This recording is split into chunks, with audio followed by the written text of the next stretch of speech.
Olá, começa agora o programa Pode Falar. Hoje temos um tema essencial para quem busca crescer profissionalmente e transformar desafios em oportunidades. Como identificar chances de sucesso em meio ao caos? Será que nos dias de hoje ainda é possível sair do nada e construir uma carreira de sucesso? Para conversar sobre isso, temos um convidado especial, o jornalista e empresário Marcos Clementino, autor do livro Olho Vivo, Faro Fino, a arte de identificar oportunidades em meio ao caos. Marcos Clementino, obrigado por essa entrevista. Eu já fiquei sabendo que você hoje é um empresário bem-sucedido, era um jornalista, trabalhamos juntos na TV Cultura.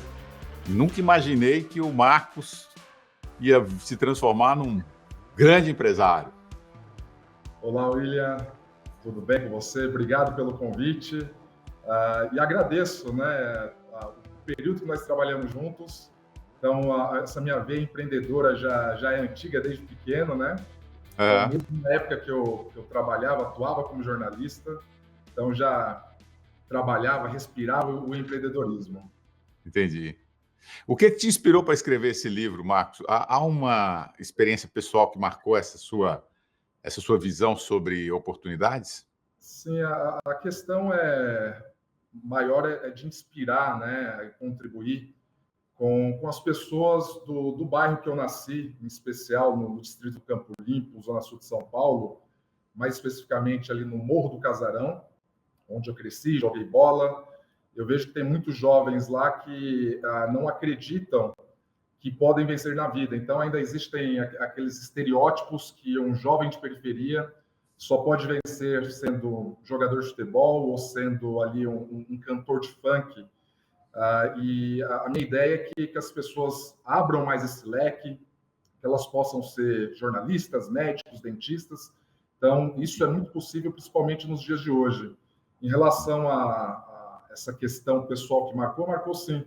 Aos 13 anos de idade, eu fui abordado pela polícia pela primeira vez, dentre das dezenas de vezes que a polícia me abordou na periferia, e marcou muito, porque eu estava saindo do colégio onde eu estudava no final de semana, participando de um campeonato de futebol, estava eu, meu irmão, alguns colegas, e eu fui abordado na frente dos meus pais, que também não puderam fazer nada, mesmo eu sendo menor de idade, mesmo não tendo cometido crime algum, a não ser pobre, periférico, né? E esse foi o motivo da truculência da polícia naquela vez. Tive 2 primos assassinados ainda na adolescência. Então, conviver nesse ambiente de violência, onde a pessoa ela não tem certa dignidade, simplesmente porque mora num bairro pobre e perigoso, fez com que eu buscasse novas oportunidades, né? Eu tinha eu tinha 2 opções: ou ficar parado, morar ali naquele bairro o resto da vida, culpar o Estado, me vitimizar, ou me tornar um exímio farejador de oportunidades e daí mudar a minha realidade daquilo que eu vivia antes, William. Essa é a história que você conta no livro, não é isso? É a sua Exato. trajetória e você vai colhendo ali as experiências do dia a dia, o que te levou a hoje ser um empresário de sucesso.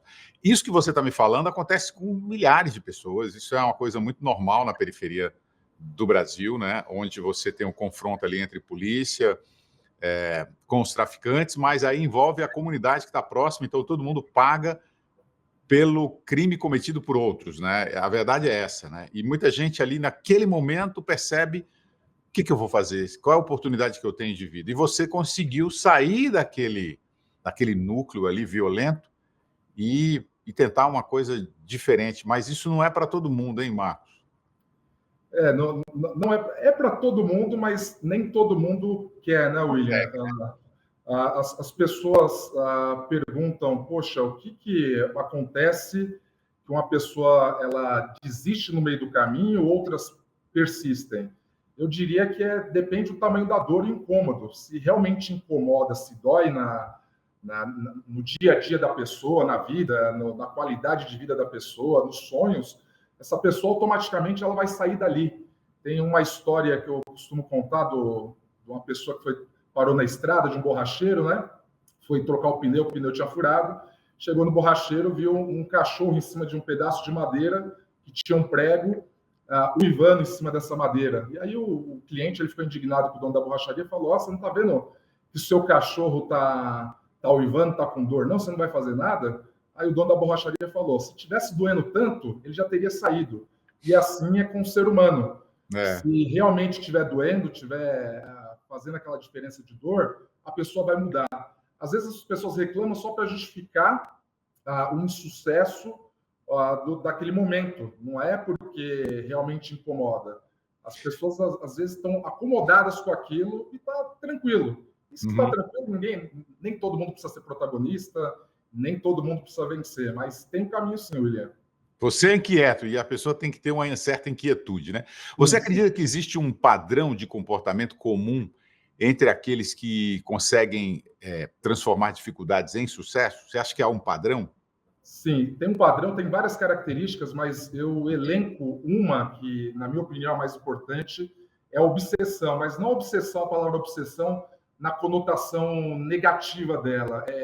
Quando eu digo obsessão, é ser obcecado pela vitória. Se você pegar grandes atletas, exemplos de Ayrton Senna, Kobe Bryant, eles eram obcecados com o resultado. E isso você tem que ser em qualquer área da vida, na música, no seu trabalho, você tem que querer mais que todo mundo, né? Mais que seus pais, mais do que os vizinhos. Enfim, você tem que querer muito, tem que ser, de certa forma, obcecado. E eu vejo até que agora, recentemente, o Neymar fez uma tatuagem na perna, o Neymar que é muito criticado aqui no Brasil, mas não deixa de ser um atleta referência, ele colocou na perna dele que as pessoas não entendem o quanto ele é obcecado pela vitória. Então, Olha. isso é uma característica comum que eu percebi das pessoas ao meu entorno, que eu tive bastante, e quando jornalista, tive a oportunidade de entrevistar muitas pessoas, atletas em especial, que tinham esse padrão. A obsessão para mim, é a principal delas. Ainda é possível, nos dias atuais, aí é uma pergunta muito importante para quem está nos acompanhando agora, que muita gente vai falar assim, mas hoje já é mais difícil, você conseguiu num tempo lá atrás, mas ainda você acha que é possível sair do nada e se tornar alguém bem-sucedido profissionalmente? Hoje?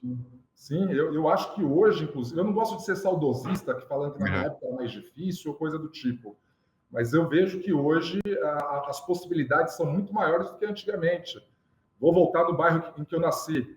Não existia um McDonald's, não existia shopping center, não existia estação de metrô. Tudo isso tem faculdade hoje, continua perigoso, continua um bairro periférico e pobre, mas existem muito mais oportunidades do que da época que eu vivia lá, né?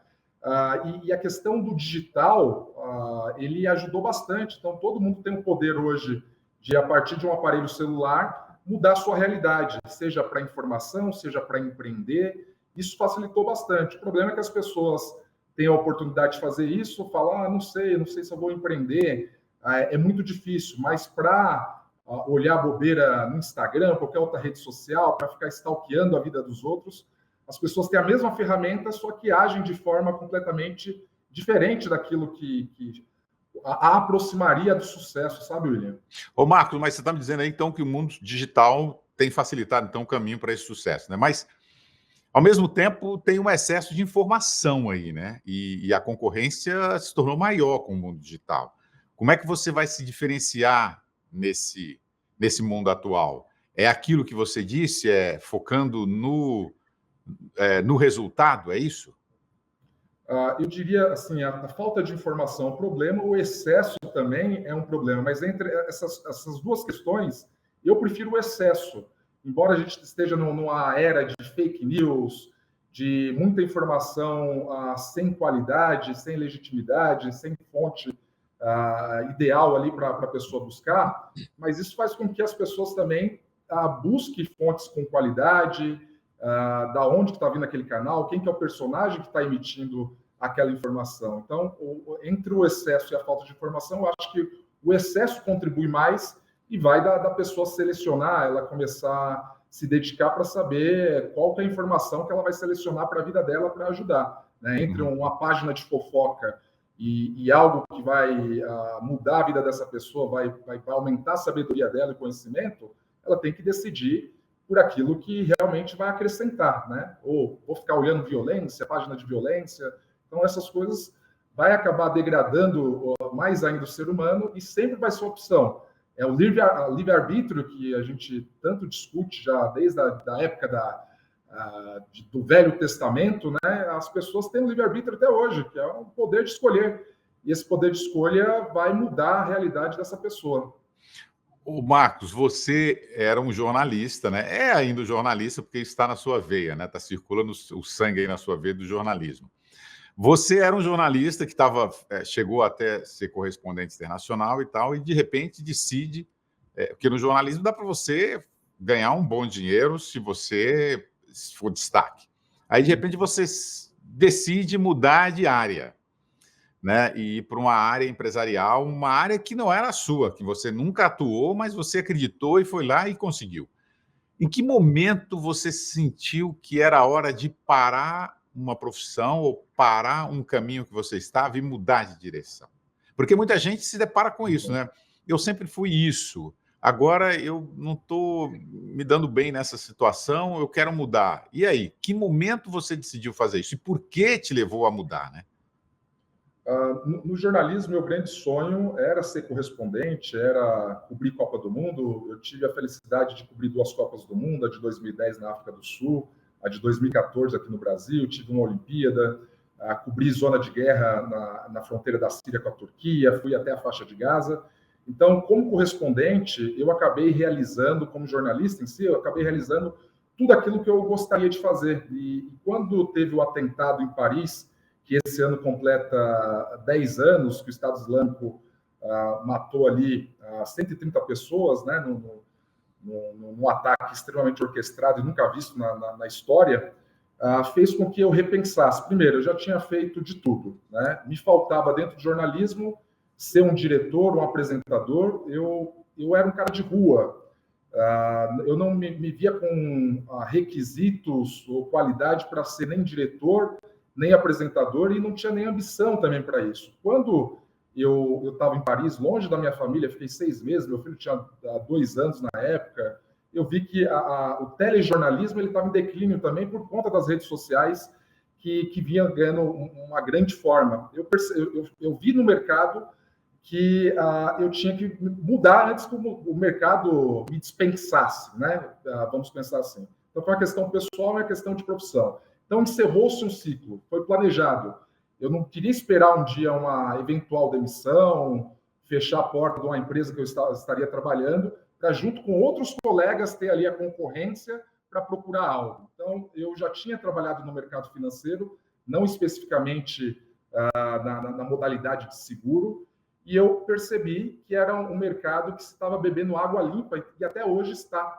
Uhum. E dificuldade de achar profissional que exercesse essa profissão, que é uma profissão que gira muita grana, é bem remunerado, e falta profissional no Brasil. Então, foi a primeira questão que eu vi. Você hoje está no setor de seguros, é isso? Eu trabalho com seguro de vida, só que não seguro de vida convencional, que o brasileiro conhece ali do gerente do banco, que vou abrir uma conta e ele empurra aquele seguro. Não. Ele é um planejamento financeiro que a gente envolve desde sucessão empresarial de grandes corporações, mas também de um trabalhador comum, né? Um médico, por exemplo, que se ele fica afastado, ele deixa de gerar renda, a gente tem um projeto para esse médico. Uhum. Né? Então, o trabalho ele é feito desde a gestão do risco até um plano de aposentadoria através do seguro de vida. Então, é algo muito lucrativo, só que é o segundo produto mais difícil de se vender no mundo. Pois é. Quem queria sair do status de televisão, de ser correspondente, morar em Paris, para arriscar vender o segundo produto mais difícil do mundo, né? Pois é. Isso é loucura. E eu acho interessante que, para você que está nos acompanhando aí, você está vendo que o Marcos ele aproveita qualquer momento para fazer propaganda do negócio dele. E isso é um dos grandes pontos do seu sucesso, hein, Marcos? E você acredita que o networking, né, que ainda é tão importante quanto antes, ou a internet criou caminhos diferentes para você ter um reconhecimento profissional? Você faz muito networking? Faço. Ele foi, ele é e sempre vai ser a grande chave do sucesso. Você está se relacionando com pessoas importantes que possam contribuir. Só que a falha ainda das pessoas, de um modo geral, que acha que o network é simplesmente estar num grupo de WhatsApp ou tem não sei quantos seguidores ali, né? O network é algo que você tem que construir a longo prazo, tem que ser duradouro, e quando você constrói, você tem que investir, primeiro se doando, você servindo, para depois, quem sabe, a partir do seu merecimento, você ter isso de volta, né? É basicamente essa a grande questão do networking.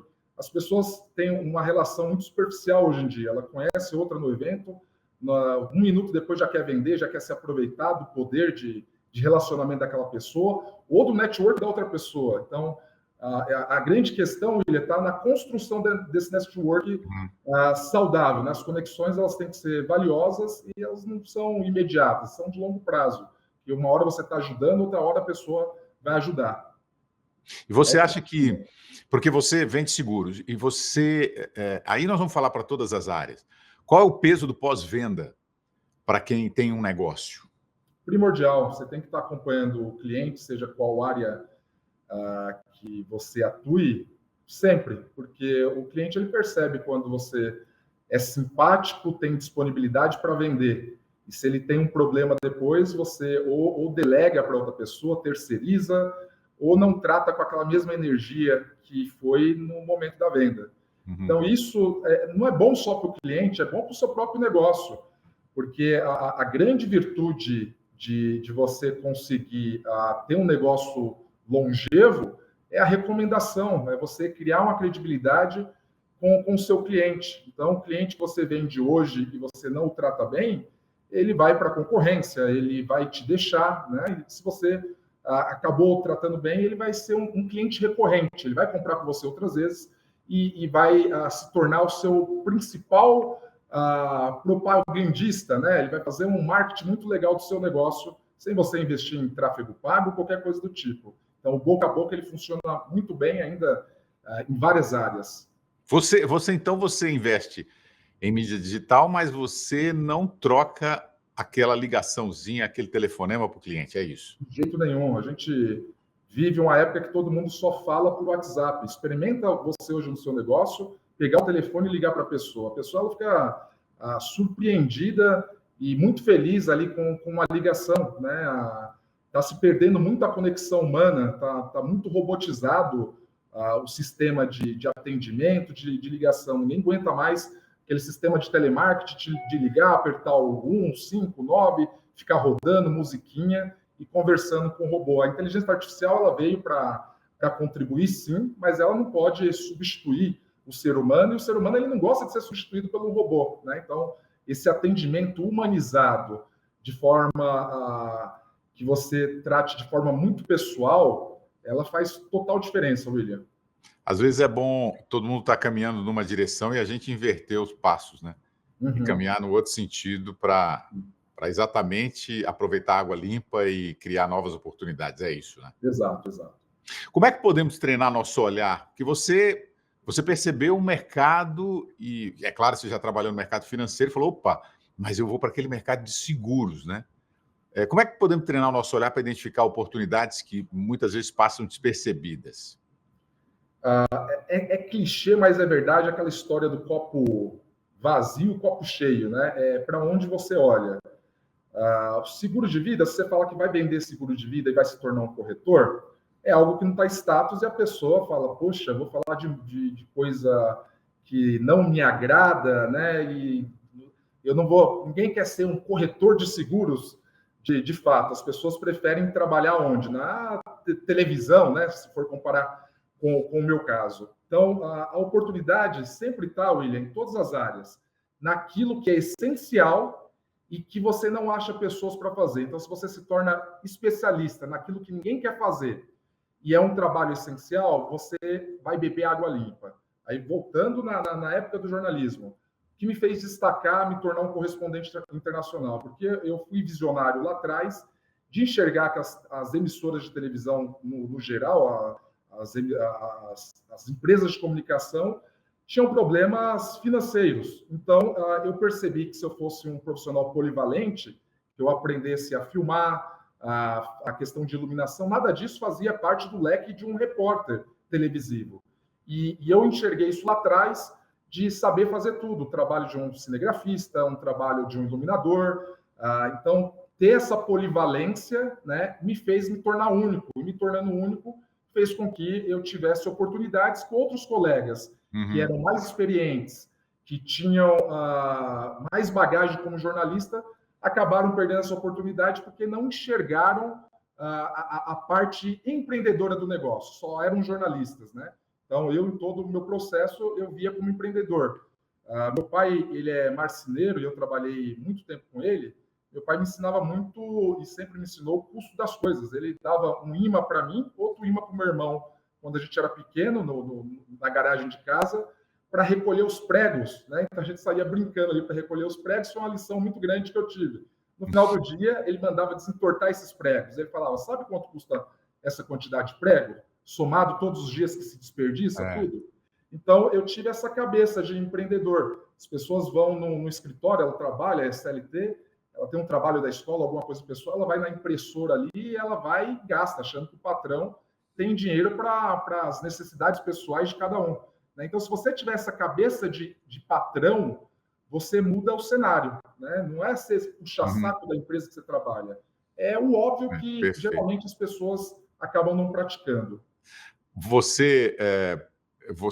Eu vou confessar alguma coisa aqui nessa nossa conversa, que na época que a gente trabalhou junto, eu era diretor de jornalismo e você era o repórter. Sim. E, na verdade, você foi contratado exatamente por causa dessa sua polivalência, né? Que você era o repórter abelha, né? Ia sozinho, sem equipe nenhuma, e trazia reportagem. Isso era muito bom.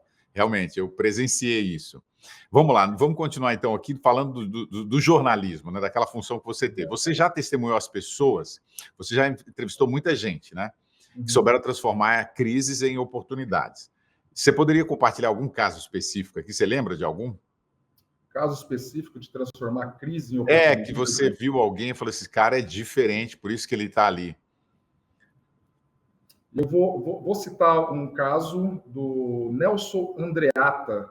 Não foi da crise pessoal dele, ele é um grande empresário, fundador da It's For You, que ele criou uma demanda, né, e uma grande oportunidade, não só de negócio para as pessoas, para ele próprio, mas para a sociedade. Então, ele criou um aplicativo onde as pessoas, as donas de casa que faziam suas marmitas ali durante a pandemia, elas tinham a qualidade de ser cozinheiras, mas não tinham a visão empreendedora. Ele criou um aplicativo onde as pessoas, como se fosse uma espécie de um iFood, só que não a parte industrializada da comida, para que aquelas donas de casa conseguissem vender através do aplicativo comida. Então, isso acabou sendo uma necessidade, uma crise existencial, principalmente no período de pandemia, onde as pessoas tinham dificuldade financeira, e criou uma baita oportunidade, seja para essas donas de casas cozinheiras, mas também para investidores que viram ali naquele negócio para prosperar. Agora você fala de questão, estou tentando lembrar de algum caso de esporte, enfim, não está vindo, mas o caso do Nelson Andreatta, ele é muito bom, cara. Entendi. Um abraço até para o Nelson. Mas um aplicativo interessante, olha, dá uma oportunidade social e, ao mesmo tempo, abrindo um grande negócio, né? E o medo do fracasso? Muitas pessoas deixam de agir por causa do medo do fracasso. Como é que superar essa barreira? E ter a coragem de arriscar como você arriscou? Sim, tem o medo da velhice, o medo de ficar pobre, o medo de morrer, o medo da crítica. Isso é inerente aí ao ser humano. Você não pode deixar congelar. O medo não é uma questão só psicológica, William. O medo é uma questão de desinformação. Então, se a pessoa ela tem medo da cidade de São Paulo, que mora no interior, é porque ela está assistindo muita televisão, vendo ali muita violência. Então, ela só está ligada naquilo. Quando ela começa a se informar e ela vê que o índice de violência é menor do que a própria cidade que ela mora, talvez, ou outras cidades que ela não tem medo, esse medo deixa de existir. Isso vale para tudo. No empreendedorismo, que é o foco aqui da entrevista, funciona da mesma forma. A pessoa tem medo de empreender porque ela não conhece o processo.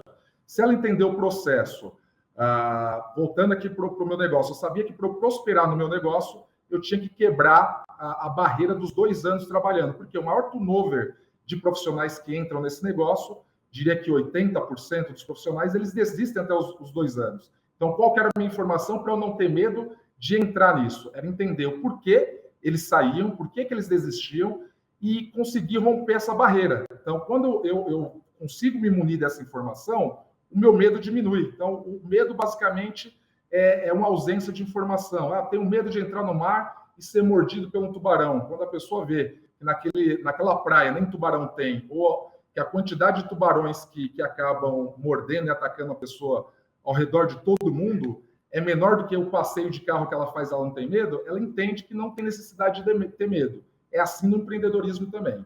Tá.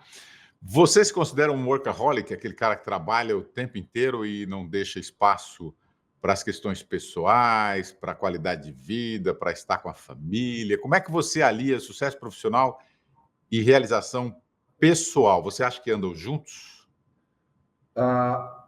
As pessoas dizem que andam juntas, mas não andam. Às vezes você tem um sucesso na área profissional, não tem no pessoal. Eu já fui workaholic, tive que ali, a pandemia me ensinou bastante de voltar a ter qualidade de vida. No período que eu morei na Austrália durante 2 anos, aprendi muito com os australianos o que é ter qualidade de vida, porque quem nasce em São Paulo é paulistano, trabalha no mercado financeiro, você vive dentro desse furacão mesmo, que torna a pessoa automaticamente workaholic, né? Só que você traz muitos prejuízos. Eu imagino que a pessoa tem que trabalhar muito, não dá para querer ter qualidade de vida aos 18 anos de idade, aos 25 anos de idade, na juventude, quando a pessoa está ingressando no mercado profissional e ainda não fez o seu nome. Mas não dá para ser também o cara que trabalha 16 horas, 20 horas por dia, depois dos 40, com 60 anos de idade, que aí vira algo doentio, né? Então, eu aprendi muito durante a pandemia. Acho que a pandemia veio para ensinar não só para o Marcos, mas para a humanidade toda, que existem coisas mais importantes. E hoje, graças a Deus, eu consigo separar muito meu tempo pessoal com profissional. Eu consigo buscar meu filho na escola umas 3 vezes na semana, consigo almoçar com meu filho, eu tenho a oportunidade de levar meu filho no futebol, eu consigo passar mais tempo com minha família. Hoje, eu moro no condomínio que eu moro numa casa, meus pais estão na casa do lado. Então, a gente conseguiu se programar para ter isso e eu acompanhar a velhice dos meus pais também. Agora, isso foi com 20 anos de idade que eu construí? Não. Eu me abdiquei lá atrás. Eu fui muito workaholic lá atrás, investindo tempo para que eu tivesse esse momento hoje aos 41 anos de idade. Então, quando eu fui correspondente em Paris, a história é tudo muito bonita, né? Olha, o cara foi correspondente lá, mas eu fiquei 6 meses longe da minha esposa e do meu filho, que tinha 2 anos de idade. Isso fere, isso machuca. Mas em alguns momentos da vida, principalmente quando é jovem, você tem que arriscar, tem que fazer all-in, tem que, às vezes, não é para incentivar alguém comprometer a saúde física e mental, mas quando você é jovem, você tem que aproveitar isso, porque passou um determinado momento da vida, passando aí os 30, 35 anos, você tem que tirar um pouco o pé do acelerador para curtir isso sim. Agora, se você não fez lá, você vai passar a vida toda trabalhando. E aí, quanto mais tempo passa, pior a coisa vai ficando, William. Tá. Nosso tempo já está se esgotando aqui, Marcos. Eu ia pedir para você encerrar dando algum conselho, né, para as pessoas que querem transformar desafios em oportunidades, mas eu acho que você deu tantos conselhos aí que nem é necessário. Vamos falar do seu livro, onde é que a gente encontra esse seu livro? Você já traduziu esse livro para o inglês ou esse livro está só em português? E ele está sendo vendido onde? Onde é que você vendeu esse livro? Esse livro, ele está em todos esse aí é o livro, né? Os marketplaces disponíveis hoje aqui no Brasil e no exterior. A principal marketplace é a Amazon, né, que a gente ficou... tenho muito orgulho de dizer que nas primeiras semanas nós batemos no segmento de transformação pessoal, que é muito difícil pontuar. Ficamos em 6º lugar, ficamos alguns dias entre os 100 mais vendidos, né? Já teve venda em 8 países diferentes. Ele tem a versão física e tem e-book. Então, no Brasil, ele tem a versão física, fora do Brasil tem e-book, não está traduzido no inglês. Você até me aconselhou ontem off para que eu fizesse isso, eu vou fazer, mas na própria Amazon ele tem um dispositivo que ele traduz, né? Mas eu vou conversar com a editora, que é a editora Viseu, que está por trás de todo o projeto, para que a gente faça esse lançamento. Só repete o nome do livro, Marcos.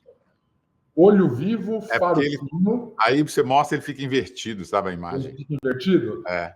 Olho Vivo, Faro Fino, a arte de identificar oportunidades em meio ao caos, da editora Viseu.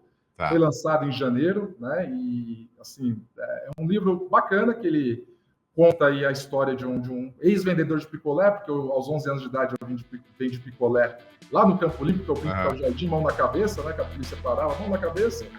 e hoje me tornei um empreendedor, um jornalista que acabou contribuindo com a sociedade e que eu realizei nessa profissão também aqueles desejos que eu tinha como estudante, ainda como garoto da periferia. Muito bom. Muito obrigado pela entrevista, Marcos Clementino, jornalista e empreendedor hoje. Obrigado, sucesso para você nas vendas dos livros e nos seus empreendimentos. E obrigado para você que nos assistiu. Obrigado, William. Obrigado a todos. Tchau, tchau. Pode falar.